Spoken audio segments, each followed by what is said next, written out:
Hi, and welcome to another edition of the Sustainable Scoop. There is a lot to be concerned about, but joining me today are two people who are both active and optimistic about the future, and that is Sophia Alfred and Mikhail Floresca. Both of them are members of the GlobalCoLab and leaders in their community. Welcome. Hi, welcome. Thank you for having us. Hello. So let me just start with you, Sophia. I see you on stage. I see you accepting awards, taking leadership roles through the GlobalCoLab, focused on the SDGs.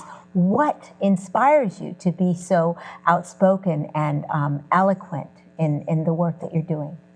So I remember what got me started with all of this activism and what got me started with the GlobalCoLab network was the Teens Dream video competition. It's an annual video competition, and I remember I was talking with one of my soccer teammates, and I was telling her my dreams for the future, far off dreams, and it was to just be a famous person because the youth listen to famous people. And I wanted to be famous so people could listen to me, so I can inspire them to make a change in the world and in themselves and in their communities. And so I submitted to the Teens Dream video competition, and I actually won. And I attended that year's Earth Optimism Summit, and that's how I kind of got started. And ever since I started, I was hooked. And you work on plastics issues, you work on hunger issues, you work really using art to express your passion about the world. Yes. And Mikhail, I saw you the first time here in the Arlington Independent Media Studio. You were giving a monologue on gun violence, and I was just amazed by your poise and your strength at such a young age. And now I learned you're the president of the Prince George County Community College for the Students Association. PGCC, Prince George's Community. So tell me, how did you decide to take on that role? It actually came from a place of helplessness. I actually used to be the president of a health club, and so I had recognized that everyone in my club, the morale was going low, and I didn't understand why. We all shared the same interest, but I was already the leader of these group of people who liked the same thing as me, but there was nothing I could do. And so was I really a leader then? I eventually went out of my way to find the problem, and that led me to the position I have now. Being PGCC president of the Student Governance Association is just a blessing because I can actually make a difference. And you know, I think that the organization GlobalCoLab has a very, very optimistic idea of making a difference by supporting groups getting together on March 14th, along with the Smithsonian, talking about the different issues that are stymieing their communities and they're struggling with. And Sophia, you've been in these collaborative groups. What are they like? So the GlobalCoLab network, they have many partnerships, including the Smithsonian, which is one of our biggest partnerships. So for example, with the Smithsonian, we had a zoo event, did a bunch of talks, and they connected families, local people who were just visiting the zoo, and taught them about our prominent issues in a more fun and creative way. That's so empowering to have young people out front basically carrying the message. And recently at the Leaders in Energy event, the organization and both of you were honored. You were on stage amongst leaders in the community. Mikhail, what did that feel like to have an opportunity to share your voice on the issues that concern you?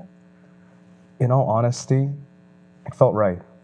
It felt good that people were recognizing that people of our age could definitely do something. I think respect from not just our peers, but from people who have already achieved something really is a testament to the capabilities of people my age. And speaking of capabilities, you know, there are lots of different ways to get your message out, but Sophia, you use art and dance. And I just want to spotlight a performance that you did a little while back in a program called Triggered. So let's just take a look at your performance. That's what it really was about. Article 13, that's a line to spell it out. Weapons are not for making them feel your pain. That's why they call you clinically insane. Let's make a change in our ways.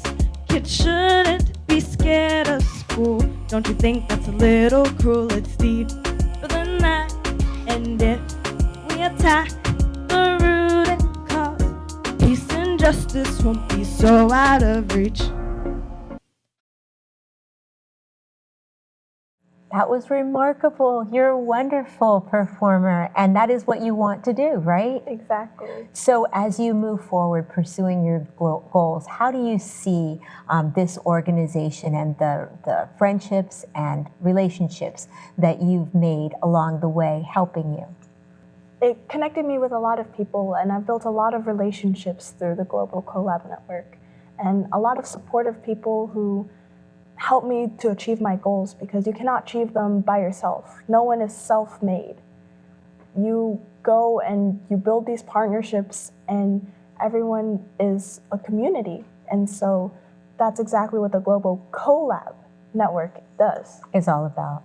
Well, how do people get in touch with you so that they could learn more, potentially attend the event on the 14th, and definitely the Earth Optimism Summit on April 23rd through 25th?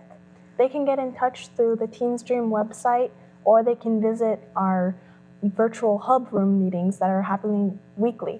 Oh, so they can join. Yes. That'd be wonderful. And then Please we'll do. see you guys at the Smithsonian in April. Absolutely, absolutely. All right, wonderful. I want to thank you both for coming to see us today. Continue the great work. And I want to thank all of you for watching another edition of the Sustainable Scoop. I'm Miriam Gennari. Back to the news desk. Tickets are now available for the 2020 Earth Optimism Summit.